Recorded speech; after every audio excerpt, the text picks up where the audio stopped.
అందరికీ నమస్కారం. Welcome to Sai competitive academy YouTube channel. మరి RR NTPC official mock test ఆన్సర్కి అయితే డిస్కస్ చేస్తున్నాం మనము మ్యాథ్స్ సంబంధించి. ఆల్రెడీగా మనము జీకే క్వశ్చన్స్ అన్ని కూడా కంప్లీట్గా 1 to 40 డిస్కస్ చేసాం.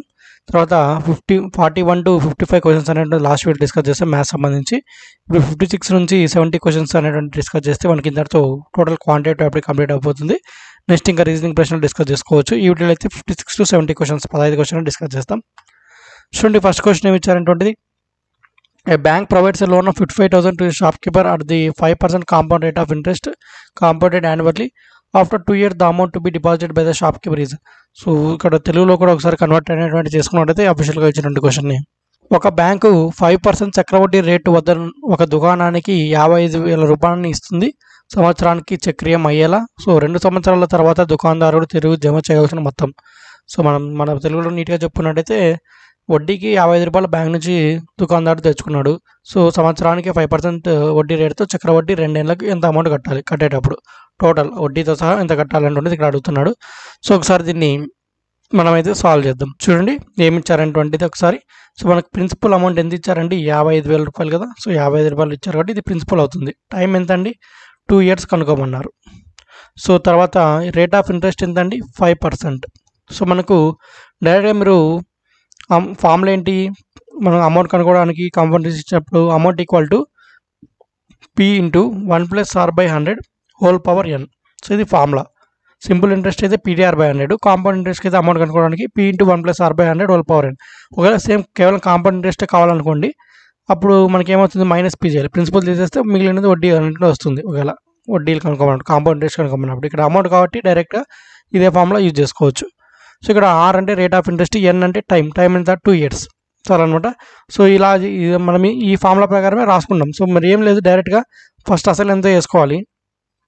ఇప్పుడు వడ్డీ రేట్ ఎంత ఇచ్చింటాడో దాన్ని 5 కదా, 100కి 5 కలుపుకోవాలి. 100కి 5 అంటే 105/100 వేసుకోవాలి. కింద 100 వేసుకోవాలి. ఇప్పుడు కూడా పైన ఎంతైతే రేట్ ఇచ్చింటాడో దాన్ని కలుపుకోవాలి. 100కి 5 కలుపుకున్నాం కాబట్టి 105 అయింది. అలా ఎన్ని ఇయర్స్ ఇచ్చారు, 2 years కాబట్టి ఇంటూ 105/100 అలా 2 సార్లు రాసుకోవాలి దీన్ని. సో దీన్నే ఇలా రాసుకున్నాం. P అంటే ఏంటి, 55,000. 1 + R అంటే ఏంటి, ఇక్కడ 1 + 5/100 అంటే 105/100 అవుతుంది. 105/100 స్క్వేర్ అంటే 105/100 ఇంటూ 105/100. ఇలా దీన్నే మనం ఇలా డైరెక్ట్గా ఈ ఫార్ములా గుర్తు లేకుండా సరే డైరెక్ట్గా మీరు ఎప్పుడైనా సరే ఎగ్జామ్లో అసలు రాసేసుకొని ఇంటూ వేసేసుకొని ఇక్కడ అమౌంట్ ఎంతైతే ఇచ్చింటాడో రేట్ ఆఫ్ ఇంట్రెస్ట్ దాన్ని 100కు అంత కూడుకొని /100 రాసుకోవాలి. సో అలా ఎన్ని ఇయర్స్ ఇచ్చింటే అన్ని సార్లు రాసుకోవాలి. ఇక్కడ 2 years కాబట్టి 2 సార్లు రాసుకోవాలి. ఫార్ములా గుర్తు లేకుండా ఇలా రాయండి అని చెప్తున్నాను. సో దీన్ని సాల్వ్ చేద్దాం. ఇక్కడ 2 సున్నాలు, ఇక్కడ 2 సున్నాలు క్యాన్సిల్ అయిపోతాయి. ఇక్కడ 1 సున్నా, ఇక్కడ 1 సున్నా క్యాన్సిల్ అయిపోతుంది. 5 × 2 = 10, 5 × 2 = 10, 5 × 1 = 5. సో ఇప్పుడు మనకి ఏమేమి మిగిలాయి, 55 ఇంటూ 105 ఇంటూ 21/2. సో దీన్ని చేద్దాం, దీన్ని కూడా సాల్వ్ చేద్దాం. డైరెక్ట్గా నేను క్యాలిక్యులేటర్ అయితే యూజ్ చేసి చెప్పేస్తాను. సో మీరు ఎగ్జామ్లో అయితే మీరు సాల్వ్ చేసేసేయండి. సో ఎందుకంటే నిదానంగా అంటే వీడియోలు ఎంత ఎక్కువ కాకుండా చెప్తున్నాను. సో డైరెక్ట్గా ఇక్కడ చూడండి, 55 ఇంటూ 105 ఇంటూ 21 /2. సో ఎంత వస్తుంది, 60,367. ఎంత వస్తుందండి, 60,367. సో 60,637.50. సో అంతే కదా మనకు వచ్చినది, 60,637.5 అంటే ₹100. 60,637.50 రూపాయలు మనకు ఇక్కడ కట్టాలి అమౌంట్. సో ఆప్షన్ 1లో ఉంది 60,637.50 అనేది మనకు ఆన్సర్. సో నెక్స్ట్ క్వశ్చన్ అయితే చూద్దాం. చూడండి, a business man makes a profit by selling sofa set for 45,000 when same sofa set is sold for 39,000. The business man incurs a loss that is equal to the profit and in the earlier situation the cost of the sofa set. So ఇదేం లేదండి. So ఒక వ్యాపారవేత్త sofa సెట్ని 45,000కి అమ్మితే లాభం వస్తుంది. అదే 39,000కి అమ్మితే నష్టం వస్తుంది. ఇలా చేయడం వల్ల తనకు ఎంతైతే లాభం వచ్చింటుందో సేమ్ ఇలా 39,000కి అమ్మినప్పుడు అంతే నష్టం వచ్చింటుంది. అప్పుడు లాభం నష్టం అనేటువంటిది ఈక్వల్గా అయిపోయి ఉంటాయి. సో తనకు అప్పుడు కొన్న వేళ ఎంత అనేటువంటిది ఇక్కడ అడుగుతున్నాడు. సో ఇలాంటి మోడల్ సేమ్ మోడల్ క్వశ్చన్ అనేటువంటిది నేను ప్రాఫిట్ అండ్ లాస్ సంబంధించి సపరేట్గా 8 వీడియోలు చేశాను. సో ఆ వీడియోస్లో 40 క్వశ్చన్ డిస్కస్ చేశాను. ఈ మోడల్ ఉంది. అలా మనం ఇట్లాంటి మోడల్స్ వచ్చినప్పుడు డైరెక్ట్గా మనం ఎలా చేయాలంటే నేను చెప్పాను షార్ట్కట్గా. ఏం లేదు, జస్ట్ వాడు ఇచ్చినటువంటి ఏవైతే నెంబర్స్ ఉంటాయో అంటే ఏవైతే 2 వాల్యూస్ ఇచ్చినాడో ఆ రెండింటిని కూడి /2 చేసేయమన్నాడు అంతే. 45,000 ఒక 39,000 ఎంత అండి, 84,000 కదా.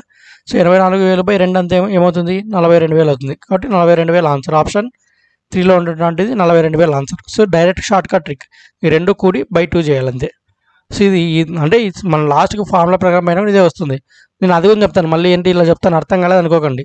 సో నేను సేమ్ మళ్ళీ మీకు ఎక్స్ప్లెనేషన్ ప్రకారం అంటే టోటల్ అంటే ఏ విధంగా సాల్వ్ చేయాలి అనేటువంటి ప్రాబ్లమ్ ఒరిజినల్గా ఎలా చేయాలని కూడా చెప్తాను షార్ట్ కట్ లేకుండా. చూడండి, మనకు ప్రాఫిట్ ఇప్పుడు మనకి ఏమన్నాడు ఇక్కడ, ప్రాఫిట్ లాస్ ఈక్వల్ అన్నాడు. అంటే ప్రాఫిట్ ఈక్వల్ టు లాస్ అన్నాడు. Profit equal to loss. Profit అంటే ఏంటి, ఎస్పీ మైనస్ సిబి. అంటే సిబి తీసేస్తే మనకు ప్రాఫిట్ వచ్చేది పాజిటివ్ వాల్యూ. లాస్ ఏంటంటే కొన్న అంటే అసలు వాల్యూ నుంచి అమ్మని వాల్యూని తీసేస్తాను కదా, లాస్ ఎంత అనేది తెలుస్తుంది మనకు. సో ప్రాఫిట్ అంటే ఎస్పీ మైనస్ సిబి అంటే selling price minus cost price. అదే లాస్ అయితే సిబి మైనస్ ఎస్పీ. ఇప్పుడు సిపి అంటే ఏంటి, కాస్ట్ ప్రైస్ మనం కొన్న వేళ. ప్రాఫిట్ రాలంటే ఏంటి, మనం కొన్నదానికంటే ఎక్కువ అమ్మితేనే ప్రాఫిట్ వచ్చేది. సో కాబట్టి అప్పుడు అమ్మేదాన్ని ఫస్ట్ రాసుకోవాలి. అదే లాస్ వచ్చింది అనుకోండి, ఏంటి మనం కొనుక్కున్న దానికంటే తక్కువ అమౌంట్ వచ్చినప్పుడు లాస్ వస్తుంది. అప్పుడు ఏంటి, మనం కొన్న అమౌంట్ ఫస్ట్ రాసుకోవాలి. సో అంతే, అలాగే గుర్తుపెట్టుకోవాల్సింది. సో ఇప్పుడు SP minus CP equal to CP minus SP. So ఇది ప్రాఫిట్ లాస్ అన్నాడు. ఇప్పుడు ఏంటి, ఎస్పీలో వైపు సిపిలో వైపు తెచ్చుకుంటే ఈ సిపి అటువైపు ఏమవుతుంది, ప్లస్ సిపి అవుతుంది. ఈ మైనస్ సిపి వైపు వస్తే ప్లస్ ఎస్పీ అవుతుంది. అప్పుడు ఏమవుతుంది, 2SP అవుతుంది. ఇక్కడ 2CP అవుతుంది. సో అర్థమైందా. సో మనకు ఆల్రెడీ ఇక్కడ సిపి వాల్యూస్ ఎస్పీ వాల్యూస్ ఇచ్చాడు కదా, అవి సబ్స్టిట్యూట్ చేసుకోవాలి. సో ఇక్కడ ఎస్పీ వాల్యూ ఎంత ఇచ్చాడంటే, ఫస్ట్ కేసులో ప్రాఫిట్ వచ్చినప్పుడు 45,000 రూపాయలు ఇచ్చాడు. మైనస్ సిపి ఈక్వల్ టు, ఇక్కడ సిపి ఎంతో తెలియదు, మైనస్ లాస్ వచ్చినప్పుడు ఎస్పీ వాల్యూ ఎంత ఇచ్చాడు, 39,000 ఇచ్చాడు. సో ఇప్పుడు ఈ సిపిని అటువైపు పంపించుకొని ఈ ఎస్పీని ఇటువైపు తెచ్చుకోవాలి అమౌంట్లలోకి. 45,000 ప్లస్ 39,000 ఈక్వల్ టు, ఇక్కడ ఒక సిపి ఉంది, ఇటువైపు నుంచి ఒక సిపి వస్తే ఏమవుతుంది, మైనస్ సిపి ఇటువైపు వస్తే ప్లస్ సిపి అవుతుంది. సిపి ప్లస్ సిపి 2CP అవుతుంది. మనకు కావాల్సింది ఏంటి, కాస్ట్ ప్రైసే కదా. అప్పుడు ఏమవుతుంది, ఈ 2 అనేటువంటిది కాస్త ఇక్కడికి వచ్చేస్తే ఏమవుతుంది, 45,000 ప్లస్ 39,000/2 అంతే కదా. ఈ 2 కూడి 2 చేస్తేనే కదా, ఇంకా అదే కదా లాస్ట్కి ఏమొచ్చిందో అదే కదా. ఇదంతా ఏం రాసుకోకుండా డైరెక్ట్గా ఈ 2 కూడి 2 చేసేసుకున్నా కూడా ఆన్సర్ వచ్చేస్తుంది. సో ఇది ప్రొసీజర్ ప్రకారం వెళ్ళినా కూడా. నెక్స్ట్ చూద్దాం. 40 workers can complete a 100 meters long road repairing job in 50 days. In order to complete the same task in 40 days, how many additional workers are required? ఏం లేదండి, వాళ్ళు ఏదో రోడ్ వేస్తున్నాడు, 100 మీటర్లు రోడ్ వేస్తున్నారు. ప్రస్తుతానికైతే 40 మంది కలిసి 50 రోజుల్లో ఆ పని పూర్తి చేస్తారు. కానీ ఇప్పుడు ఏమనుకున్నారంటే ఆ పని 40 రోజుల్లో పూర్తి చేయాలనుకున్నారు. అప్పుడు ఇంకా ఎంతమంది అదనపు మనుషులు కావాలంటే అడుగుతున్నాడు. సో ఏం లేదు, జస్ట్ సింపుల్, ఇది కూడా ఒక లైన్లోనే అయిపోతుంది, ఆన్సర్ ఏం లేదు. సో ఇక్కడ మనకి ఎంతమంది వర్కర్స్, 40 వర్కర్స్ ఉన్నారు. 40 వర్కర్స్ ఎన్ని రోజులు పనిచేస్తారు, 50 రోజులు పనిచేస్తారు. ఇప్పుడు ఏమంటున్నాడు, సో ఎంతమంది వర్కర్ పని చేయాలో తెలియదు. ఎక్స్ వర్కర్స్ 40 రోజుల్లోనే కంప్లీట్ చేయాలి. ఇక్కడ వర్క్ సేమ్ కదా. సో ఈ 40 రోజుల్లో 40 వర్కర్లు 50 రోజులు చేసే పని, ఇక్కడ ఇంతమంది వర్కర్స్ 40 రోజుల్లోనే పని చేయాలి. సో అప్పుడు ఈ వాల్యూ ఆ వాల్యూ ఈక్వల్ అంతే. అంటే workers days equal to workers days. ఇక్కడ వర్కర్స్ లేదు కాబట్టి దాన్ని ఎక్స్ అనుకున్నాం అంతే. ఇప్పుడు 40 క్యాన్సిల్ అయిపోతే ఎక్స్ అంటే ఏంటి, ఇది ఎక్స్ అంటే ఏంటి, వర్కర్సే కదా. సో ఎంతమంది కావాలి, వర్కర్స్ 50 మంది కావాలి. ఎంతమంది వర్కర్స్ కావాలి, 50 మంది కావాలి. ఇక్కడ ఏమన్నాడు క్వశ్చన్లో, అడిషనల్ మెంబర్స్ ఎంతమంది రిక్వైర్ అన్నాడు. ఆల్రెడీ ఇప్పుడు ముందు 40 మంది ఉన్నారు. ఇక్కడ ఇంకా అడిషనల్ ఎంతమంది కావాలి, టోటల్ 50 మంది కావాలన్నాడు. ఆల్రెడీ ముందు 40 మంది ఉన్నారంటే ఇంకెంతమంది కావాలి ఎక్స్ట్రాగా, 10 కదా. అంటే 40 ప్లస్ 1 10 50 అంతే కదా. ఇప్పుడు 50 మంది కావాలంటే ముందు 40 ఉన్నప్పుడు ఇంకో 10 మంది ఎక్స్ట్రా కావాలి. కాబట్టి ఆప్షన్లో ఉన్నటువంటి 10 అనేది ఆన్సర్. అడిషనల్ వర్కర్స్ 10 మంది కావాలంతే. నెక్స్ట్ చూద్దాం. In order to fill an empty pond with water, 2 pipes A and B are engaged. So ఇదేం లేదండి, మీరు తెలుగులో కూడా క్వశ్చన్ చదువుకోవచ్చు. 2 పైపులు ఉన్నాయి, A and B అని 2 పైపులు ఉన్నాయి. సో ఏ పైప్ అయితే ఆ తొట్టిని ఏదైతే ఉంటుందో దాన్ని 70 గంటల్లోనూ, బి పైప్ వచ్చేసి 80 గంటల్లో నింపుతుంది. సో అలా అప్పుడు ఏ బి 2 ఒకసారి ఓపెన్ చేసినప్పుడు అది నిండేదానికి ఎంత టైం పడుతుంది అన్నాడు. సో ఇది కూడా టైమ్ అండ్ వర్క్ లాంటిదే. సో ఏమంటే పైప్స్లో ఇచ్చాడు అంతేగాని ఏం పెద్ద కాదు, డైరెక్ట్గా ఫామ్లో ఉంది. సో ఇలా ఇచ్చినప్పుడు అంటే ఏ ఇన్ని రోజుల్లో పని చేస్తాడు, బి ఇన్ని రోజుల్లో పని చేస్తాడు, ఇద్దరు కలిసి ఆ పని చేయడానికి ఎన్ని రోజులు టైం పడుతుంది అనే దాన్ని, ఏ ఇన్ని గంటల్లో పనిచేస్తుంది, బి ఇన్ని గంటల్లో పనిచేస్తుంది, ఇద్దరు కలిసి ఎన్ని గంటల్లో పనిచేస్తారు అనేది ఇచ్చాడు అంతే ఇక్కడ. సో మనకు ఫార్ములా ఏంటి, డైరెక్ట్గా AB/A+B అనేది ఫార్ములా. ఇలా ఇచ్చినప్పుడు AB అనేటువంటిది సపరేట్ ఇచ్చి వాళ్ళిద్దరు కలిసి పనిచేస్తే ఎన్ని రోజుల్లో కంప్లీట్ అయిపోతుందని ఇచ్చినప్పుడు AB/A+B ఏంటి, 70 × 80 70 + 80 ఎంత అండి, 150. డైరెక్ట్గా ఇక్కడ ఒక 0 ఇక్కడ ఒక 0 క్యాన్సిల్. 80 × 7 ఎంత అండి, 560. 560/15 560/15 చేస్తే మనకు ఆన్సర్ ఎంత వస్తుంది చూడండి. సో 15 ముళ్ళ 45, రిమైండర్ 9, 11 రిమైండర్ వస్తుంది. ఇక్కడ 110 అవుతుంది. సో 15 ఏళ్ళ 105, 5 రిమైండర్ పాయింట్ పెట్టుకుని 0 పెట్టుకుంటాం. 15 ముళ్ళ 45 అంటే 37.3 సంథింగ్ వస్తుంది. సో ఇక్కడ మనకి ఎక్కడ ఉంది, ఇంకా మనకు సేమ్ మళ్ళీ కూడా 5 రిమైండర్ వస్తుంది 50, అలా రిపీట్ అవుతూనే ఉంటుంది. 37.333 వస్తూనే ఉంటుంది. కాబట్టి 37.33 అవర్స్, 37.33 అవర్స్ అనేది ఆన్సర్. సో డైరెక్ట్గా AB/A+B ఫార్ములా గుర్తుపెట్టుకోండి. అలా లేకున్నా కూడా మనకు A వచ్చేసి 70 గంటలు, B వచ్చేసి 80 గంటల్లో పనిచేస్తుంది అనుకుంటే, ఇప్పుడు ఫర్ ఎగ్జాంపుల్ ఇప్పుడు టోటల్ ఆ ట్యాంక్ కెపాసిటీ ఏదైతే ఉందో దానికి అనుకోవడానికి ఏం లేదు, ఈ రెండు LCM చేసేయాలి. ఈ రెండు LCM చేస్తే ఏమవుతుంది, 10తో 7 8 అంటే 560 LCM వస్తుంది. ఆ ట్యాంక్ కెపాసిటీ 560 అనుకున్నప్పుడు 560 లీటర్లు అనుకోండి. ఇది 70 గంటల్లో 520 లీటర్లు నింపుతుందంటే అప్పుడు గంటకి ఎన్ని లీటర్లు నింపుతున్నట్టు, 7 × 56 అంటే 8 లీటర్లు నింపుతున్నట్టు. అదే ఇది ఎన్ని లీటర్లు నింపుతుందంటే 560 లీటర్లలో ఇది 80 గంటలు నింపుతుందంటే గంటకి ఎంత నింపుతున్నట్టు, 8 × 7 = 56 అంటే 7 లీటర్స్ నింపుతుంది. గంటకి ఇది 8 లీటర్లు, ఇది 7 లీటర్లు, మొత్తం ఈ రెండు ఇప్పుడు పనిచేస్తున్నాయి కాబట్టి 8 ఒక 7 ఎంతండి, గంటకు 15 లీటర్లు నింపుతున్నాయి. టోటల్ ఎన్ని లీటర్స్ నింపాలి, అలా 560 లీటర్స్ నింపాలి. 560/15. సో అదే వాల్యూ ఇక్కడ వచ్చింది మనకి, ఈ ఫార్ములా ప్రకారం చేసిన అదే వచ్చింది, ఇక్కడ ఇలా అనుకున్నా కూడా అదే వచ్చింది. సో అలా మీరు డైరెక్ట్గా ఫార్ములా గుర్తుపెట్టుకోండి, లేదంటే ఇలాగా ఏదో ఆ రెండు వాల్యూస్ తెలిసేమనుకొని అవి గంటకి ఎంత పని చేస్తాయో తెలుసుకొని, రెండు కలిసి ఒక గంటలో చేసే పని తెలుసుకొని దాన్ని టోటల్ వాల్యూ బై ఆ రెండు చేసే పనిని చేసినా కూడా సేమ్ ఇదే ఆన్సర్ వస్తుంది. సో అర్థమైందా? నెక్స్ట్ చూద్దాం. A train with a speed of 60 km/h crosses a lamp post in 2 minutes. The length of the train is. So ఇక్కడ ఒక ల్యాంప్ పోస్ట్ అనే దాన్ని ట్రైన్ 60 కిలోమీటర్ల వేగంతో ఒక రైలు దీపస్తంభాన్ని 2 నిమిషాల్లో దాటుతుంది. అయితే ఆ రైలు పొడవు ఎంత అన్నటువంటిది అడుగుతున్నాడు. సో ఇక్కడ జాగ్రత్తగా గమనించుకున్నట్టయితే ట్రైన్ అనేటువంటిది ఇలా వెళ్తుంది. ఇక్కడ ఒక దీపం ల్యాంప్ ఉంది. జస్ట్ ల్యాంప్ అంటే ఏంటి, జస్ట్ ఒక పాయింట్ అంతే. కాబట్టి దీనికంటే ఏం పెద్ద లెంత్ అంటే ఏముండదు, యాడ్ చేసుకోవాల్సి ఉంటుంది. డైరెక్ట్గా ట్రైన్ లెంత్ అనేది కనుక్కోవాలంతే. సో ఇక్కడ మనకు ఫార్ములా ఏంటి, distance equal to time into speed. Formula distance equal to time into speed. Distance అంటే లెంత్ అనే కదా, లెంత్ మామూలుగా మీరు DTS అని గుర్తుపెట్టుకోండి అబ్బా. DTS స్పీకర్లో మీకు బాగా తెలిసి ఉంటుంది. DTS distance equal to time into speed. So ఇది గుర్తుపెట్టేసుకోండి ఫార్ములా, ఫిక్స్డ్ ఫార్ములా ఇది టైమ్ అండ్ డిస్టెన్స్ చేసుకోవడానికి.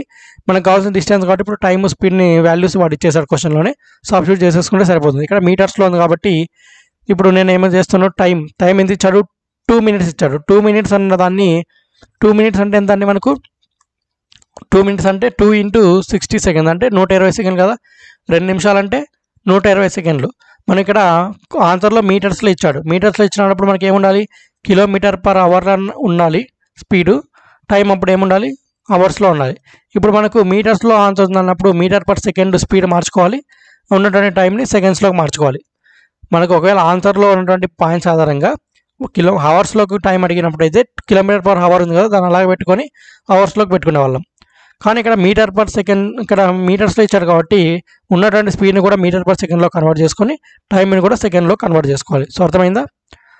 సో ఇప్పుడు చూడండి,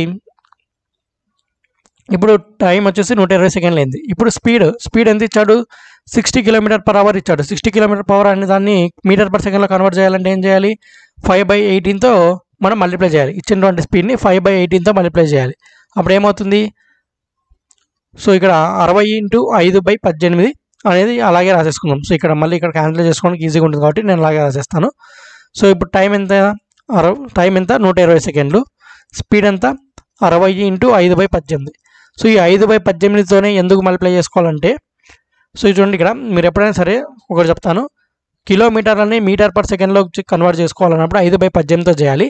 అదే m/s km/h మార్చాలంటే 18/5తో చేయాలి. సో ఈ 18/5 5/18 ఎందుకు మనం చెయ్యాలి అనేటువంటిది ఒకసారి మనం డిస్కస్ చేసుకున్నట్టయితే, సో మళ్ళీ చెప్తాను అది. సో ఫస్ట్ ఈ ప్రాబ్లం ఆన్సర్ వచ్చిన తర్వాత దీని గురించి చెప్తాను. ఫస్ట్ దీన్ని చేసేద్దాం. సో టైం 120 సెకండ్లు, స్పీడు 120 సెకండ్ కదా, ఇది సెకండ్లే రాసేసుకుందాం. ఇది m/s రాసేసుకుందాం. ఇక్కడ సెకండ్ క్యాన్సిల్ అయిపోతుంది. సో మళ్ళీ ఇక్కడ యూనిట్స్ కూడా మనకు సెకండ్ క్యాన్సిల్ అయిపోతాయి. ఇప్పుడు 18 ఉంది కదా, ఇక్కడ 18 అంటే డైరెక్ట్గా 3తో చేసేద్దాం. 3 × 6 = 18, 3 × 20 = 60. నెక్స్ట్ 6 × 1 = 6 × 20. అప్పుడు ఏమైంది, పైన మనకు 20 × 5 మిగిలింది. 20 × 20 ఎంత అండి, 400 × 5 ఎంత, 2000 మీటర్లు ఉన్నాయి కదా పైన, ఇంకాకలే 2000 మీటర్లు. సో ఆప్షన్ బిలో ఉంటుంది 2000 మీటర్లు అనేది మనకి ఇక్కడ కరెక్ట్ ఏంటంటే సమాధానం అయితే అవుతుంది. సో అర్థమైందా? సో ఇక్కడ సెకండ్ క్యాన్సిల్ అయిపోతే పైన మీటర్ ఒకటే మిగులుతుంది కదా. సో అలా కాబట్టి ఆ సెకండ్ క్యాన్సిల్ చేసుకోవడానికి టైంని కూడా మనం సెకండ్లో కన్వర్ట్ చేసుకోవాలి. సో మనకు ఇప్పుడు km/hని m/s కన్వర్ట్ చేసుకోవాలంటే మనకు 1 కిలోమీటర్ ఈక్వల్ టు ఎన్ని మీటర్లు అండి, 1000 మీటర్లు కదా. 1 అవర్ ఈక్వల్ టు ఎన్ని సెకండ్లు అండి? 3600 సెకండ్లు కదా. 1 అవర్కి ఎన్ని? 3600 సెకండ్లే కదా వచ్చేది. సో ఇప్పుడు మనకి ఏంటి, కిలోమీటర్ పర్ అవర్ని మీటర్ పర్ సెకండ్లో కన్వర్ట్ చేసుకోవాలంటే కిలోమీటర్ బై అవర్, అంటే ఇక్కడ కిలోమీటర్ బై అవర్ చేయాలి. ఇప్పుడు ఏమవుతుంది, ఇక్కడ 2 సున్నాలు ఇక్కడ 2 సున్నాలు క్యాన్సిల్ అయిపోతాయి. 5 2 10, సారీ 2 5 10, 2 18 36, అంటే అప్పుడు ఏమవుతుంది 5/18 మీటర్ పర్ సెకండ్లోకి కన్వర్ట్ అయిపోతుంది. ఈ కిలోమీటర్ పర్ అవర్ అనేది 5/18 మీటర్ పర్ సెకండ్లోకి కన్వర్ట్ అయిపోతుంది. సో అందుకోసమనే ఇక్కడ కిలోమీటర్ని 1000 మీటర్లుగా మార్చుకొని అవర్ని 3600గా మార్చుకుంటే, సెకండ్లుగా మార్చుకుంటే 5/18 వస్తుంది. ఈ వాల్యూ అంటే ఫిక్స్డ్ వాల్యూ కాబట్టి డైరెక్ట్గా మీరు గుర్తుపెట్టుకోవడానికి ప్రయత్నం చేయండి అంతే. కిలోమీటర్ పర్ అవర్ని మీటర్ పర్ సెకండ్లో కన్వర్ట్ చేయాలంటే ఇంటూ 5/18 చేయాలి. అదే ఒకవేళ మీటర్ పర్ సెకండ్ ఉన్నటువంటి వాల్యూని కిలోమీటర్ పర్ అవర్లోకి కన్వర్ట్ చేయాలనుకుంటే 18/5 అంటే రివర్స్ వాల్యూతో కన్వర్ట్ చేస్తే సరిపోతుంది. ఇప్పుడు అంతే కదా, మీటర్ పర్ సెకండ్. సో ఇప్పుడు మనకు అది కూడా 18/5 అనేది అంటే రివర్స్ వస్తుంది. అది కూడా ఎట్లా వస్తుంది అన్నట్టు కూడా ఒకసారి చెప్తాను చూడండి. ఇప్పుడు 1 కిలోమీటర్ ఈక్వల్ టు 1000 మీటర్స్, అదే 1 మీటర్ ఈక్వల్ టు 1/1000 కిలోమీటర్స్, అంతే కదా. So 1 metre equal to 1/1000 kilometres అవుతుంది. తర్వాత నెక్స్ట్ వచ్చేసి 1 అవర్ ఈక్వల్ టు 3600 సెకండ్లు. తర్వాత 1 సెకండ్ ఈక్వల్ టు 1/3600 అవర్స్ అయితే అవుతుంది, అంతే కదా. సో ఇప్పుడు మనము మీటర్ పర్ సెకండ్ని కిలోమీటర్ పర్ అవర్లో కన్వర్ట్ చేయాలంటే మీటర్స్ నుంచి కిలోమీటర్ పర్ అవర్ అంటే ఎంత, 1/1000 డివైడెడ్ బై అవర్ల కంటే 1/3600. అప్పుడు ఏమవుతుంది, ఈ 1 ఇటు పోతుంది, ఈ పైకి ఈ 3600 పైకి పోతుంది. అప్పుడు ఏమైంది, 3600/1000 అయింది. ఇక్కడ 2 సున్నాలు ఇక్కడ 2 సున్నాలు, 5 6 సారీ 2 5 10, 2 18 15, అంటే 18/5 వచ్చింది లేదా. సో అవే వాల్యూస్నే డైరెక్ట్గా మనం గుర్తుపెట్టుకోండి. Kilometre to metre per second అంటే 5/18, మీటర్ పర్ సెకండ్ నుంచి కిలోమీటర్ పర్ అవర్ అంటే 18/15తో మనం ఇంటూ చేసేసుకోవాలి స్పీడ్ని. సో ఒకవేళ మనకు ఆన్సర్స్ కూడా డైరెక్ట్గా కిలోమీటర్స్లోనే ఇచ్చినట్టయితే ఇక్కడ డిస్టెన్స్ కూడా కిలోమీటర్స్లోనే ఉన్నప్పుడు మనం ఇంకా డైరెక్ట్గా చేసేసేయచ్చు, అంటే మళ్ళీ మార్చుకోవాల్సిన అవసరం లేదు. ఒకవేళ మనకు ఉన్నటువంటి ఆన్సర్స్ ఆప్షన్స్ని బట్టి మనము మార్చుకోవాలి మీటర్ పర్ సెకండ్స్లోకి కిలోమీటర్ పర్ అవర్స్లోకి.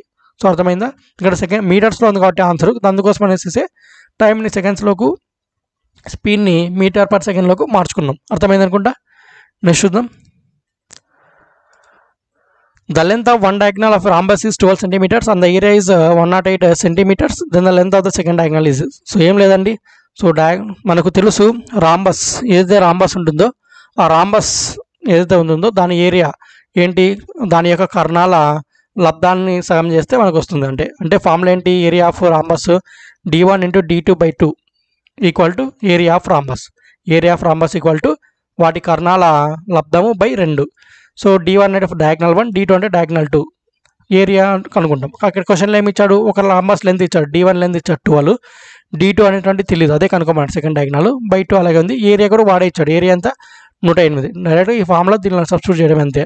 2 1 2 6 6 1 6 6 1 6 4 రిమైండర్ 4 8 6 8 18, అంటే d2 ఈక్వల్ టు 18 సెంటీమీటర్లు. డయాగ్నల్ 2 లెంత్ ఎంత అండి, 18 సెంటీమీటర్లు. Option 3 is the correct answer. Just మనకి మెన్సురేషన్ అంతా కూడా టోటల్ ఫార్ములా నేర్చుకుంటేనే వస్తుంది. మెన్సురేషన్ అంతా కూడా ఫార్ములా డిపెండెంట్. నెక్స్ట్ కోన్కి సంబంధించిన problem. If the diameter of a cone is 6 centimetre and its height is 4 centimetre, then the curved surface area of the cone is. So మరి ఇది కోన్కి సంబంధించిన ప్రాబ్లము చూడండి. దీన్ని కూడా ఫార్ములా ప్రకారమే చేస్తాం అంతే, ఫార్ములా బేస్ చేసుకున్న టోటల్ ఉంటుంది. So curved surface area of the cone formula ఏంటి, సిఎస్ఏ ఆఫ్ కోన్ ఫార్ములా ఏంటి, πRL. పై అంటే మనకు తెలుసు 22/7 వాల్యూ, ఆర్ అంటే రేడియస్, ఎల్ అంటే లెంత్ అంటే ఎల్ అంటే స్లాంట్ హైట్ అంటే మనకి ఏమంటే formula h² + r². L value కనుక్కోవడానికి √h² + r² చేయాలి. ఏదైతే మనకు కోన్ అయితే ఉంటుందో, సో మన కోన్ ఉంటుంది కదా, ఈ యొక్క స్లాంట్ హైట్ అనేటువంటిది కనుక్కోవడానికి సో మనకి L² + h² అనేటువంటిది చేసినట్టయితే మనకు ఈ యొక్క స్లాంట్ హైట్ వాల్యూ వస్తుంది. సో ఇప్పుడు మనకు పై వాల్యూ తెలుసు ఎంత, 22/7. రేడియస్ అనేటువంటిది మనకు డయామీటర్ ఇచ్చాడు. డయామీటర్ అంటే సో ఇది మనకు ఈ సర్కిల్ ఉంటుంది కదా కింద, సో అది diameter of a cone is 6 centimetres.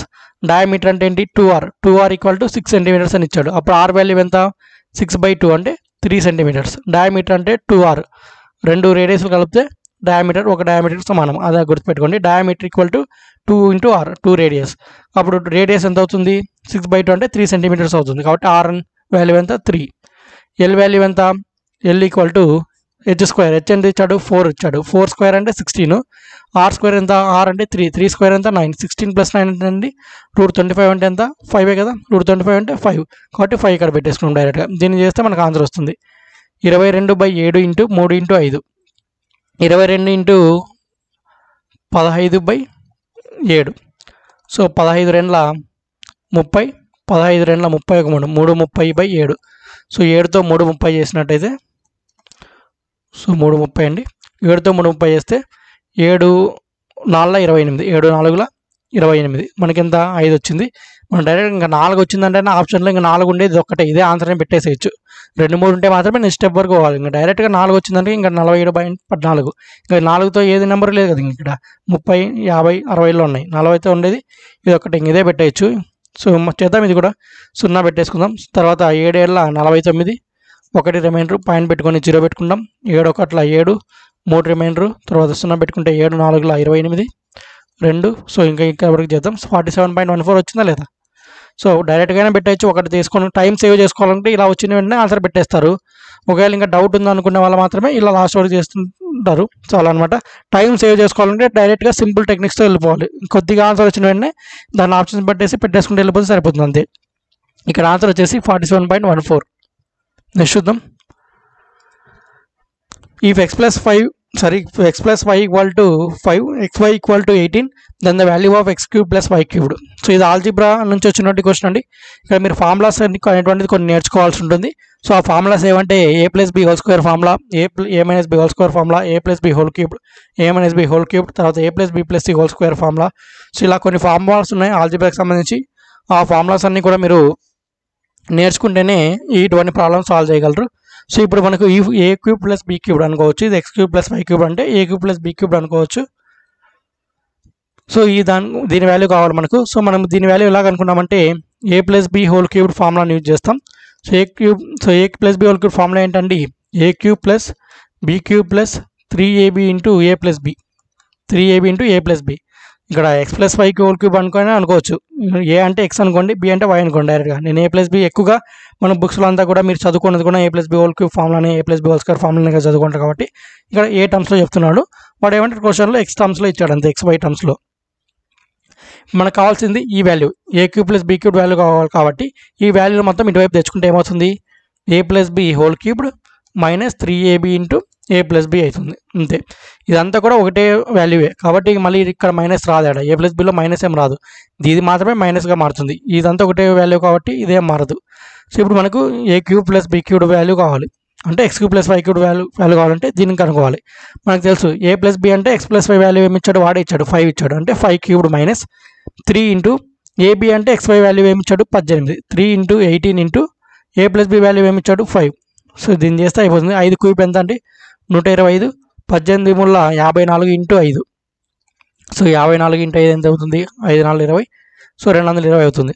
So 125 - 220 అంటే 220లో 125 అంటే మనం తీసేసుకున్నట్టయితే 10లో 5 పోతే 5, సో 11లో 2 పోతే, సో 11లో 2 పోతే 9.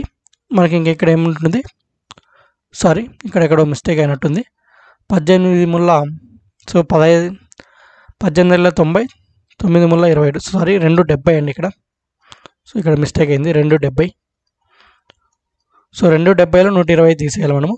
సో 10లో 5 పోతే 5, ఇంకా 6లో 6 ఉంటుంది, 6లో 2 పోతే 4, 1లో 1 పోతే 1. సో ఇక్కడ 145 ఆన్సర్ వస్తుంది. మరి ఏ 145 మైనస్, ఎందుకంటే పెద్ద నెంబర్ ఉంది కదా ఇక్కడ 270 అంటే పెద్ద నెంబర్ కదా, పెద్ద నెంబర్ ముందు ఏముంది మైనస్ ఉంది కాబట్టి ఇక్కడ కూడా మైనస్ వస్తుంది. కాబట్టి ఆప్షన్ సిలో ఉన్నటువంటి -145 ఆన్సర్ అవుతుంది. ఇక్కడ డేంజర్ ఆప్షన్స్ ఉన్నాయి మీకు, +145 ఉంది, -145 ఉంది. మనకు ఆన్సర్ ఏమవుతుంది, -145 అనేటువంటి ఆన్సర్ అయితే అవుతుంది. సో అర్థమైందా. సో ఈ విధంగా చేయాలి. a+b² ఫార్ములా యూజ్ చేస్తాం ఇక్కడ. నెక్స్ట్ చూద్దాం. The factors of the polynomial x² - 9x + 18. So ఏం లేదు, జస్ట్ ఫ్యాక్టర్స్ కనుక్కోమన్నాడు. ఫ్యాక్టర్స్ కనుక్కోవడం చాలా ఈజీ. చూడండి, x² - 9x + 18. సో దీనికి ఫ్యాక్టర్స్ కనుక్కోవాలి. ఎలా కనుక్కోవాలి అనేటువంటి చెప్తాను. సో దీన్ని ఈక్వల్ టు 0కి ఈక్వల్ చేసుకుందాం. రాసుకున్నట్టు రాసుకోకపోయినా ఏం కాదు. So x² - 9x + 18. ఇప్పుడు ఇది ఇంటూ ఇది చేయాలి. సో ఇక్కడ ఇది ఇంటూ ఇది చేయాలి. 18 ఇంటూ ఇక్కడ ఏం లేదంటే 1 ఉన్నట్టు, 18 × 1 18. సో ఇక్కడ 18 అనేది ఉంటుంది రావడం జరిగింది. సో ఇప్పుడు ఎక్స్ స్క్వేర్ మైనస్ ఇక్కడ ఏదైతే 9 ఉంటుందో ఇక్కడ ఏవైనా ఈ రెండు టర్మ్స్ తీసుకుంటాం. ఆ రెండు టర్మ్స్ అనేటువంటిది మల్టిప్లై చేస్తే ఇక్కడ ఉండేటువంటి వాల్యూ ఏదైతే చేస్తుంటామో ఇక్కడ 18 వచ్చింది కదా, ఆ 18కి సమానం కావాలి. మళ్ళీ ఆ రెండింటిని కూడా మనం ప్లస్ మైనస్లు చేసుకుంటే -9xకి సమానం కావాలి. అలా ఇప్పుడు 18 యొక్క ఫ్యాక్టర్ తీసుకుందాం. 18 యొక్క ఫ్యాక్టర్స్ ఏమవుతాయి? 2 × 9 ఒకటి ఉంది, తర్వాత 3 × 6 ఒకటి ఉంది, తర్వాత ఇంకా 6 × 3 9 × 2 ఇంకేవే మనకి 18 అంటే 1 × 18 లేదా 18 × 1 అనే ఫ్యాక్టర్స్ ఉంది. దీంట్లో మనకు సరిపోయేది ఏముంది చూడండి, 2 9 ఉన్నాయి. ఈ రెండు ప్లస్ చేస్తే 11 అయిపోతుంది, మైనస్ చేస్తే మాత్రం 2 మైనస్ చేస్తే 7 అవుతుంది. కాబట్టి ఇది తీసుకోవడానికి లేదు, ఎందుకంటే ఇక్కడ మనకు 9 రావాలి. ఇప్పుడు 3 6 ఉంది, 3 6లో 2 కూడినా మనకి ఏమవుతుంది? 9 అవుతుందా లేదా? కాబట్టి ఇది మనకి తీసుకోవచ్చు. అప్పుడు ఏం రాసుకోవచ్చు? -3x -6x రాసుకోవచ్చు. +18 = 0. ఇక్కడ చూడండి -3x -6x అంటే ఏంటి? 2 మైనస్ ఉన్నప్పుడు ఏం చేయాలి? 2 కూడాలి కదా. -3x -6x -9x అవుతుంది, అంతే కదా. మళ్ళీ 2 చేసిన 3 × 6 ఏమవుతుంది? 3x × 6x 18x² అవుతుంది, అంతే కదా. -3x × -6x ఏమవుతుంది? Minus into minus plus 3 × 6 18 x × x², అంతే కదా. 18 × x² 18x² కదా. సో ఈ రెండు మల్టిప్లై చేస్తే ఈ రెండు మల్టిప్లై యొక్క వాల్యూ రావాలి. మళ్ళీ ఈ రెండింటిని మనం ప్లస్ ఆర్ మైనస్ చేస్తున్నప్పుడు ఈ మధ్యలో ఏదైతే ఉంటుందో దాని ప్రకారం రాసేసుకోవాలి. సో ఇప్పుడు ఈ రెండింటిలో నుంచి x² - 3xలో నుంచి x కామన్ తీస్తున్నాను. ఇక్కడ ఒక x బయటకు వచ్చిందంటే ఇంకా లోపల ఏముంటుంది? ఒక x ఉంటుంది, ఇక్కడ 3 మిగులుతుంది. తర్వాత ఇంకా ఇక్కడ -6x + 18 ఉంది. ఇక్కడ ఏం చేస్తానంటే నేను డైరెక్ట్గా -6 అనేటువంటిది కామన్ తీసుకుంటాను. -6 కామన్ తీసుకుంటే అప్పుడు ఏమి మిగులుతుంది? ఇక్కడ ఇంకా x మాత్రమే ఉంటుంది. ఇక్కడ లోపల ప్లస్ ఉంది కాబట్టి ఇక్కడ మైనస్ ఇంటూ మైనస్ చేస్తే మళ్ళీ ప్లస్ కదా వచ్చేది, కాబట్టి ఇక్కడ మైనస్ అనేటువంటిది వస్తుంది. ఇప్పుడు 6 × 3 = 18 కదా, కాబట్టి = 0. ఎప్పుడైనా సరే ఇక్కడ ఏదైతే ప్రోడక్ట్ కామన్గా వచ్చిందో ఇక్కడ కూడా అదే వచ్చే విధంగా మనం చూసుకోవాలి. చూడండి ఇక్కడ దీని వాల్యూ -6 × x -6x -6 × -3 ఏమవుతుంది? +18 కదా అయ్యేది. -6 × -3 ఏమవుతుంది? -6 × 3 18 అదే కదా అయ్యేది. సో ఇలా. సో ఇప్పుడు ఏం చేయాలంటే ఈ x - 6ని ఒక వాల్యూ గాను x - 3ని కామన్గా ఒక వాల్యూగా రాసేసుకోవాలి. సో ఇప్పుడు x - 6 = 0 అవుతుంది, x - 3 = 0 అవుతుంది. ఇప్పుడు x వాల్యూ 6 ఒకటి వస్తుంది, x వాల్యూ మళ్ళీ 3 ఒకటి వచ్చింది. అలా లేకుండా కూడా డైరెక్ట్గా ఈ 0 అంటే x వాల్యూస్ రాయమంటే ఇలా 0కి ఈక్వల్ చేసుకుంటే x వాల్యూస్ వస్తాయి. వాడు డైరెక్ట్గా ఫ్యాక్టర్స్ రాయమంటే కాబట్టి డైరెక్ట్గా x - 6 x - 3నే వాడు ఆన్సర్స్లో ఇచ్చాడు కాబట్టి సో అదే అయిపోతుంది ఆన్సర్. సో చూడండి ఆప్షన్ బిలో ఉంది x - 3 x - 6 రెండు కూడా మైనస్లో ఉన్నాయి. ఇక్కడ ఏలో మాత్రం ఒకటి మైనస్ ఒకటి ప్లస్ ఇచ్చాడు, బిలో 2 మైనస్లు ఇచ్చాడు, ఇది కరెక్ట్ ఆన్సర్. సిలో కూడా ఒకటి ప్లస్ ఒకటి మైనస్, డిలో 2 ప్లస్లు ఇచ్చాడు. మనకు వచ్చినది ఏంటి? 2 మైనస్లే, x - 6 x - 3. సో ఫస్ట్లో x - 3 అయినా ఫస్ట్ రాయొచ్చు, x - 6 అయినా ఫస్ట్ రాయొచ్చు, ఎలా అయినా రాసుకోవచ్చు ఇక్కడ, కానీ ఫ్యాక్టర్స్ మాత్రం ఆ రెండు. సో అర్థమైంది అనుకుంటా. నెక్స్ట్ చూద్దాం. The median of ungrouped data అనేసి ఒక డేటా ఇచ్చాడు. సో మీడియన్ అనేటువంటిది ఎలా కనుక్కోవాలంటే మధ్యగతం. మీడియన్ ఏంటి? మధ్యగతం. సో మీడియన్ టర్మ్ కనుక్కోవడానికి ఫార్ములా ఏంటి? మీడియన్ కనుక్కోవాలంటే మరి ఇక్కడ చూడండి, మరి మీడియన్ కనుక్కోవడానికి ఫార్ములా ఏంటంటే ఈవన్ గ్రూప్ డేటాలో మనకు డేటాలో మొట్టమొదటిసారిగా మనము ఏదైనా సరే మీడియన్ కనున్నప్పుడు ఎప్పుడైనా సరే వాడు ఇచ్చిన డేటాని ascending order to descending order రాసుకోవాలి. అంటే చిన్న నెంబర్ నుంచి పెద్ద నెంబర్కి రాసుకోవాలి. ఎలా అంటే అలా ఇచ్చింటాడు. మనము మోడ్ కానీ మీన్ కానీ కనుక్కున్నప్పుడు అయితే ఎలాగైనా రాసుకోవచ్చు, కానీ మీడియన్ కనుక్కున్నప్పుడు మాత్రం వాడు ఇచ్చినటువంటి డేటాని ఎప్పుడు కూడా చిన్న నుంచి పెద్దగా రాసుకోవాలి. అంటే ఫస్ట్ చిన్నది 3, సెకండ్ చిన్నది నెక్స్ట్ పెద్ద దానికంటే పెద్దది 5, తర్వాత 16, తర్వాత 18, 24, 35. సో ఇలా మనకి ఎన్ని నెంబర్స్ ఉన్నాయి? 6 నెంబర్స్ ఉన్నాయి. సో ఇలా ఈవెన్ నెంబర్స్ ఉన్నప్పుడు సో ఈవెన్ ఉన్నప్పుడు మనకు ఫార్ములా ఏంటంటే మనకు n/2th term, so n/2 plus n/2 + 1th term /2 అంటే nth term /2. So nth/2 term plus n/2 + 1th term /2 అంటే ఏం లేదండి, ఇలా 6 నెంబర్లు ఉన్నాయనుకోండి. సో ఈ ఇక్కడ ఒక నెంబర్ ఇక్కడ నెంబర్ క్యాన్సిల్ చేసుకుంటారండి, ఇక్కడ ఒక నెంబర్ ఇక్కడ ఒక నెంబర్ క్యాన్సిల్ చేసుకుంటారండి. ఇప్పుడు మధ్యలో ఇంకేమైతే మనకు 2 నెంబర్లు మిగులుతాయి. ఆ 2 నెంబర్లని /2 చేయాలంతే. అంటే 16 + 18/2 అంటే 16 ఒక 18 ఎంత అండి? సో 34/2. 34/2 అంటే ఏంటి? 17. 17 అనేది మనకు ఆన్సర్ అవుతుంది. సో ఇక్కడ ఆప్షన్స్లో మనకు 17 ఎక్కడ ఉంది చూద్దాం. సో ఇక్కడ జూమ్ అయింది ఎక్కువ. సో ఆప్షన్ సిలో ఉంది, 17 అనేటువంటిది ఆప్షన్ సిలో ఉంది. సో కాబట్టి మనకు 17 అనేటువంటిది ఇక్కడ మనకు ఆన్సర్ అయితే అవుతుంది మీడియన్. సో ఈవెన్ నెంబర్స్ ఉన్నప్పుడు n/2th term plus n/2 + 1 term అంటే ఏం లేదు, 6 ఉన్నాయి కదా. సో n/2 టర్మ్ అంటే n అంటే ఏంటి? టోటల్ 6. 6/2 అంటే ఏంటి? థర్డ్ టర్మ్, తర్వాత 6 థర్డ్ టర్మ్ ప్లస్ 1 అంటే ఫోర్త్ టర్మ్, 3 + 4/2 అంటే third term plus fourth term by 2 అంతే కదా. ఇక్కడ కూడా ఇది థర్డ్ టర్మ్, ఇది first term, second term, third term, fourth term. అదే ఫార్ములా రూపంలో చెప్తే కన్ఫ్యూజ్ ఉంటుంది. ఫార్ములాని పక్కన పెట్టేసేసి మీరు డైరెక్ట్గా వాడి మనకు ఎగ్జామ్లో ఇచ్చేది అబ్బా అంటే ఒక 10 నెంబర్లు ఇస్తే అంతకు మించి ఇవ్వడు, అంటే 10 కంటే ఇవ్వడు. నేడు మీరు ఆ లాస్ట్ ఒక్కొక్కరు కొట్టేసుకుంటూ వచ్చినా కూడా మీకు మధ్యలో 2 నెంబర్లు మిగులుతాయి, సరిపోతుంది. ఒకవేళ ఈవెన్ నెంబర్స్ అనుకోండి ఒకే నెంబరే మిగులుతుంది, అప్పుడు డైరెక్ట్గా అదే ఆన్సర్ అవుతుంది. ఇలా ఈవెన్ నెంబర్స్ ఉన్నప్పుడు మాత్రమే, ఈవెన్ ఇన్ టర్మ్స్ ఉన్నప్పుడు మాత్రమే 2 మిగులుతాయి. ఒకవేళ ఇప్పుడు ఇంత 35 లేదనుకోండి, అప్పుడు 5 నెంబర్లు ఉంటాయి, ఇటువైపు ఒకటి పోతే మధ్యలో 16 ఒకటి మిగిలేదు. ఇక్కడ 6 నెంబర్లు ఉన్నాయి కాబట్టి మాత్రమే 2 మిగిలినాయి. అప్పుడు ఏం చేయాలి, ఆ 2 మిగిలినప్పుడు మాత్రం ఆ 2 కూడి బై 2 చేస్తే అది మీడియన్ అవుతుంది. సో అర్థమైందా.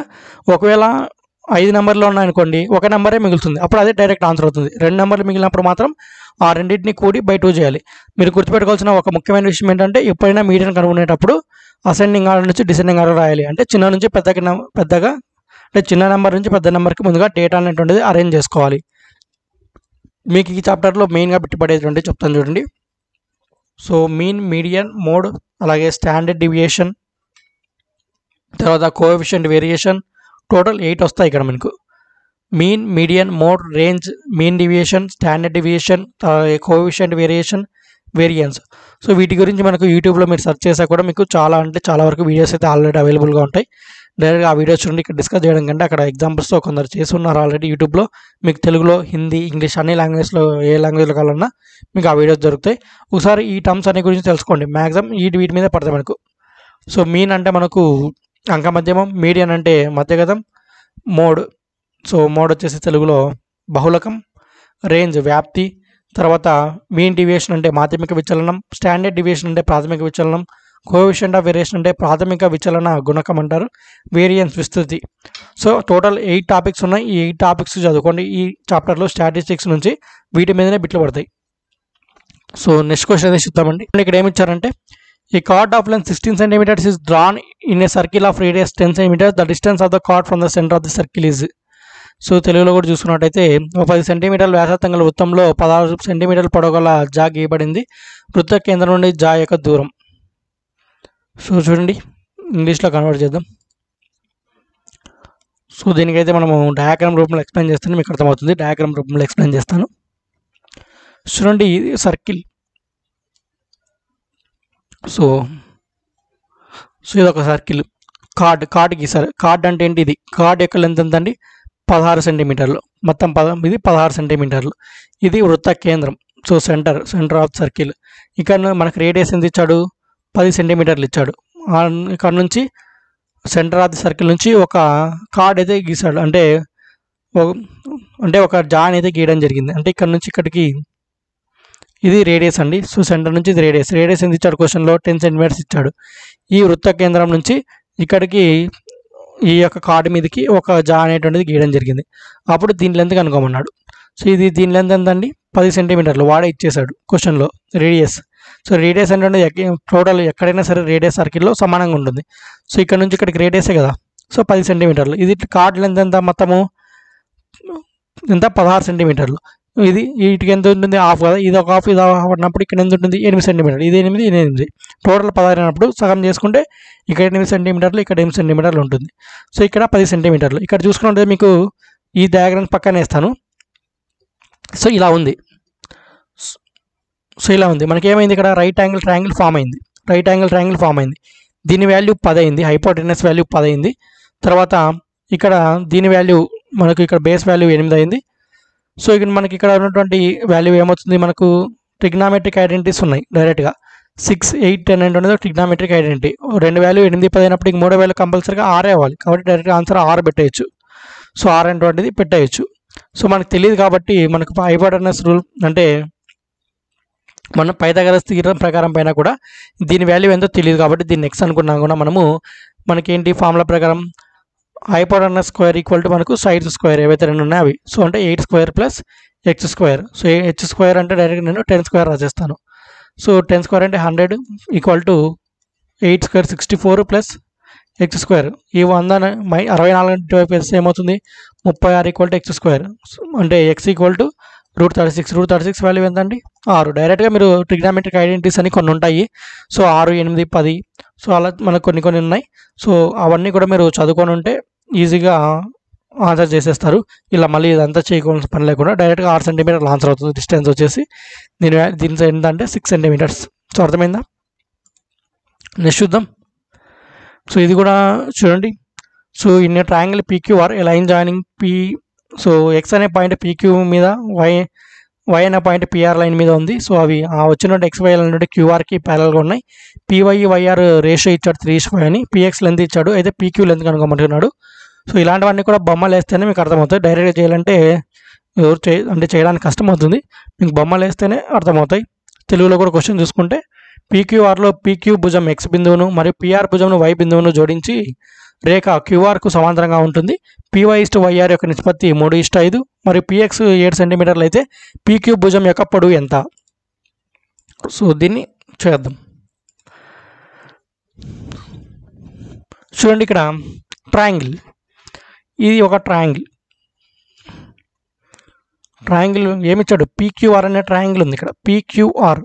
సో ఇక్కడ పీక్యూ అనేటువంటి సైడ్ మీ దగ్గర ఎక్స్ పాయింట్ తీసుకోమన్నాడు. సో ఇక్కడ ఎక్స్ పాయింట్ తీసుకుంటున్నాం. తర్వాత పిఆర్ లైన్ మీద వై పాయింట్ తీసుకోమంటున్నాడు, వై పాయింట్ తీసుకుంటున్నాం. ఆ రెండింటిని ఏం చేయమన్నాడు? జాయిన్ చేయమన్నాడు. ఎక్స్ వైలను జాయిన్ చేయమన్నాడు. ఆ జాయిన్ చేస్తే ఈ లైన్ ఏమంటున్నాడు? ప్యారల్గా ఉంటుంది అన్నాడు, సమాంతరంగా ఉంటుంది అన్నాడు. సో అలాగే మనకు పీవై యొక్క వాల్యూ ఏమి ఇచ్చాడు? 3 అన్నాడు.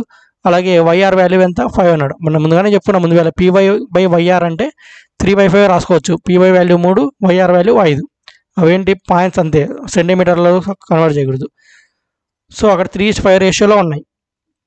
సో మనకి ఇప్పుడు ఏంటి? తర్వాత పిఎక్స్ లెంత్ ఇచ్చాడు. పిఎక్స్ లెంత్ ఎంత అండి? 7 సెంటీమీటర్లు ఇచ్చాడు. పిఎక్స్ లెంత్ ఎంత ఇచ్చాడు? 7 సెంటీమీటర్లు ఇచ్చాడు. మనకు కావాల్సింది ఏంటి? పీక్యూ లెంత్, అంటే దీని మొత్తం లెంత్ కావాలి.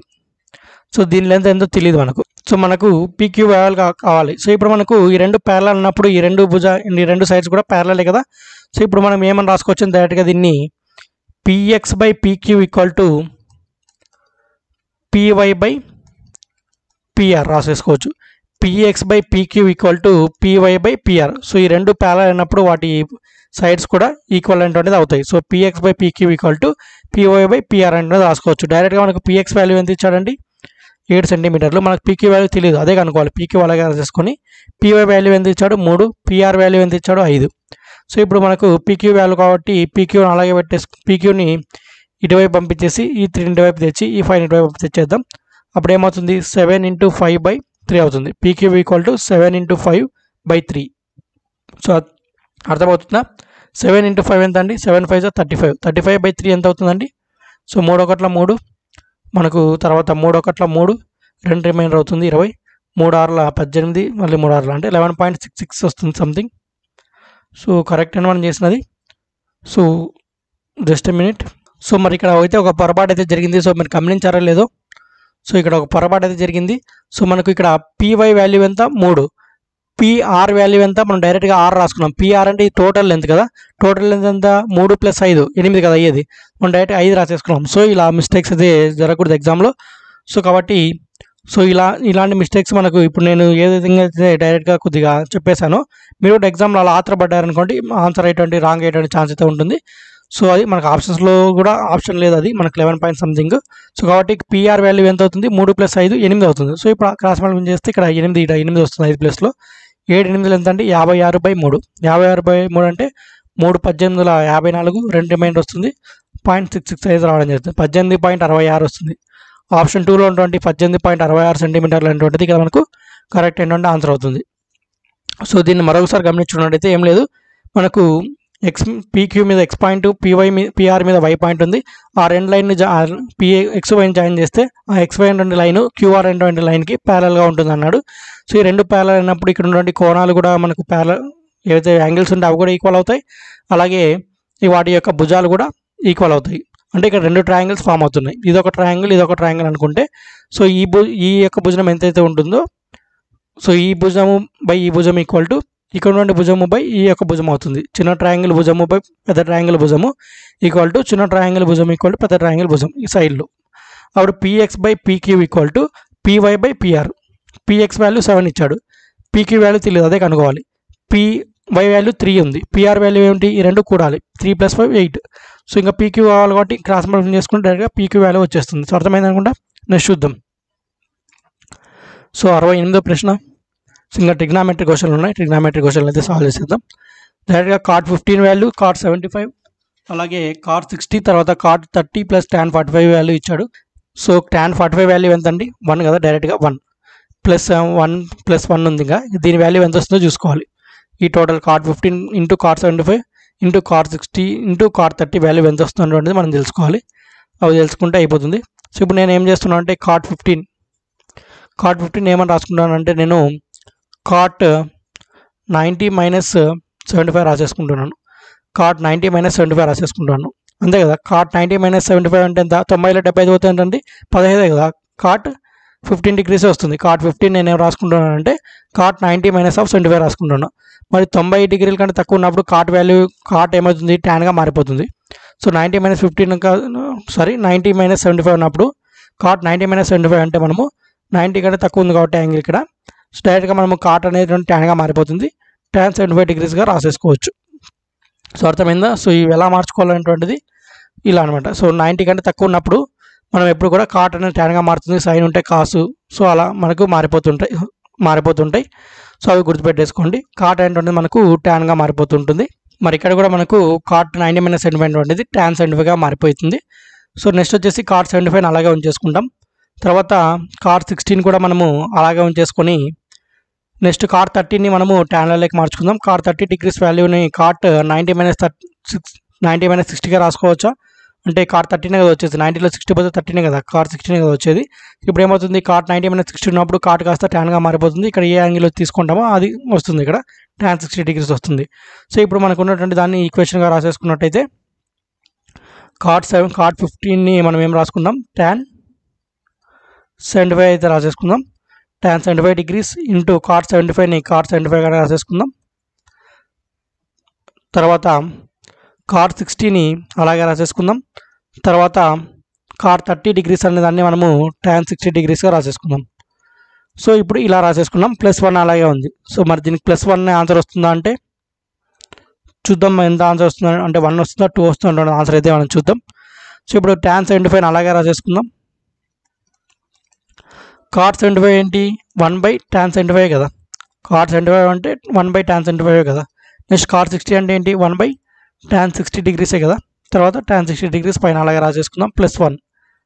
సో ఇప్పుడు ఇక్కడ tan 75 ఇక్కడ tan 75 క్యాన్సిల్ అవుతుంది. ఇక్కడ tan 60 క్యాన్సిల్ అవుతుంది. 1 × 1 ఏమవుతుంది 1.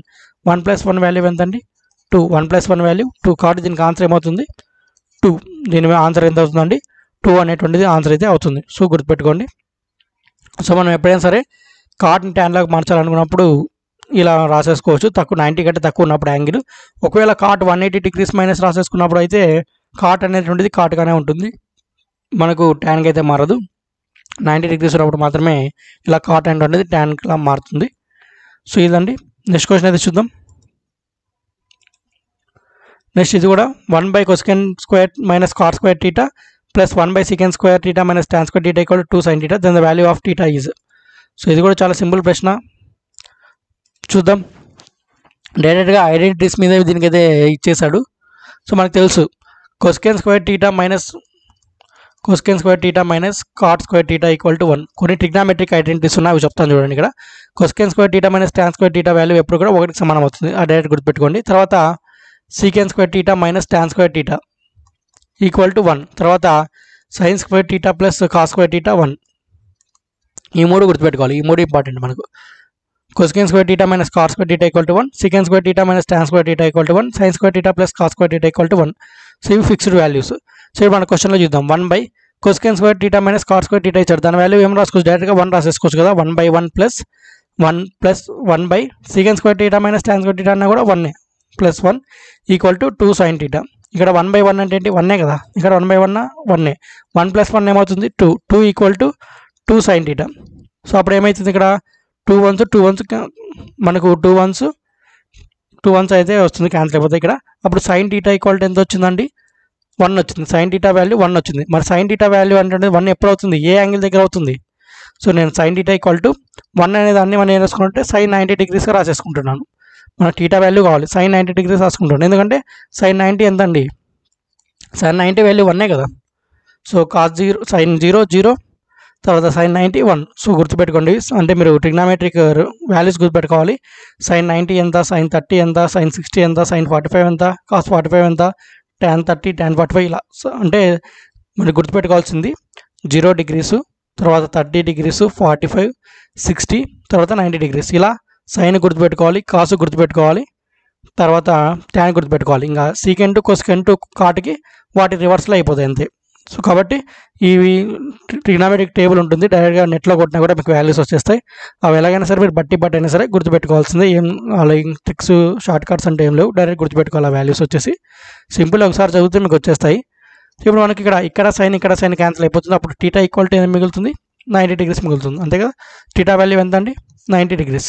సో ఇది డైరెక్ట్గా 90 డిగ్రీస్ అంటే ఆన్సర్ రావడం జరిగింది టీటా వాల్యూ. నెక్స్ట్ చూద్దాం చివరి ప్రశ్న.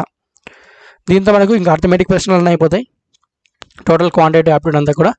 సో ఇక్కడ హైట్స్ అండ్ డిస్టెన్స్ సంబంధించిన ప్రాబ్లం ఇచ్చాడు. సో ఇది కూడా మనం అయితే సాల్వ్ చేసేద్దాం. an electric pole of 20 meters height has casted a shot of length 20 meters 20√3 meters on the ground, then the length of the elevation of the sun at the time is. So angle of elevation గురించి అయితే అడిగాడు. So ఇక్కడ చూద్దాం. So electric pole ఉందంట. So దాని length ఎంత అంటే, so ఇక్కడ మనకు డయాగ్రామ్ ఉంటుంది. సో ఇది ఎలక్ట్రిక్ పోల్ ఉంది, దీని లెంత్ ఎంత అన్నాడు, 20 మీటర్స్ అని ఇచ్చాడు. మరి as casted a short of length, మనకి ఇక్కడ సో ఏదైతే షాడో ఉంటుందో ఆ షాడో అనేటువంటిది మనకు పడి ఉంది భూమి మీద. దాని లెంత్ అనేటువంటిది ఎంత ఇచ్చాడంటే 20√3 ఇచ్చాడు. ఎంత ఇచ్చాడు, 20√3 మీటర్స్ ఇచ్చాడు. 20√3 మీటర్స్ ఇచ్చాడు. అయితే మనకి యాంగిల్ ఆఫ్ ఎలివేషన్ అంటే ఇక్కడ ఉన్నటువంటి యాంగిల్ అనుకోవాలి. ఇక్కడ ఎప్పుడు కూడా 90 డిగ్రీస్ ఉంటుంది. ఇక్కడ ఉంటే యాంగిల్ టీటా అనేటువంటిది మనకు అనుకోవాలి. సో ట్యాన్ టీటా వాల్యూ కనుక్కోవాలి. సో మనకి ట్యాన్ టీటా వాల్యూ కావాలంటే మనకి ఏంటి, tan theta equal to formula ఏంటి, opposite side by adjacent side, opposite side by adjacent side, అంతే కదా. ఆపోజిట్ సైడ్ అంటే ఏంటి, మనకు టీటాకి ఎదురుగా ఉన్నటువంటిది 20 మీటర్స్, అంటే 20 మీటర్స్ అనేది మీటర్స్ అలాగే రాసేద్దాం. తర్వాత మనకు అడ్జసెంట్ సైడ్ ఏంటి, 20√3 మీటర్స్. ఇక్కడ √3 మీటర్స్ క్యాన్సిల్ అయిపోతాయి, 20 క్యాన్సిల్ అయిపోతాయి. అప్పుడు మనకి ట్యాన్ టీటా వాల్యూ ఏమొచ్చిందండి, 1/√3 అవుతుంది. సో మరి 1/√3 ఎక్కడ వస్తుందండి, ట్యాన్లో ట్యాన్ 30 డిగ్రీస్ ఎంతండి, 1/30 కదా. ట్యాన్ టీటా ఈక్వల్ టు నేను డైరెక్ట్గా ట్యాన్ 30 డిగ్రీస్గా రాసేసుకుంటాను, అంతే కదా. ట్యాన్స్ క్యాన్సిల్ అయిపోతే మనకు టీటా వాల్యూ ఎంత వస్తుంది, 30 డిగ్రీలు వస్తుంది. టీటా వాల్యూ ఎంత వస్తుంది, 30 డిగ్రీలు. కాబట్టి ఆప్షన్ 1లో ఉంటుండే 30 డిగ్రీలు ఆన్సర్ అవుతుంది. So height angle of electric pole length ఎంత ఇచ్చాడంటే దీన్ని ఇలా రాసుకోవాలి, 20 మీటర్స్. షాడో ఏది ఉందో దాన్ని కింద డిస్టెన్స్ బేస్ కింద తీసుకోవాలి, షాడోని 20√3 మీటర్స్. మనకు యాంగిల్ ఆఫ్ ఎలివేషన్ అంటే ట్యాన్ టీటా కనుక్కోవాలి. సో మనకి అంతా కూడా హైట్స్ అండ్ డిస్టెన్స్లో యూజ్ చేసేంతా కూడా ట్యాన్ యూజ్ చేస్తుంటాం. సో గుర్తుపెట్టుకోండి. సో ట్యాన్ టీటా వాల్యూ మనకి ఎంత అవుతుంది, 30 డిగ్రీస్ అవుతుంది ఇక్కడ. సో అర్థమైందా. సో ఇదండి క్వశ్చన్, ఈ యొక్క ప్రశ్నలు అయితే అర్థమెటిక్ సంబంధించి మొత్తం 70 ప్రశ్నలు కూడా మనం డిస్కస్ అయితే చేసేసాం. తెలుగు ఇంగ్లీష్లో కూడా క్వశ్చన్స్ అనేటువంటిది కొన్ని చెప్పాం. సో నేను ఎట్లా తెలుగులో చెప్తున్నాను కాబట్టి మళ్ళీ తెలుగులో కన్వర్ట్ చేయలేదు, చాలా వరకు క్వశ్చన్లు కొన్ని వరకు మాత్రమే మీకు చెప్పాను కన్వర్ట్ చేసి.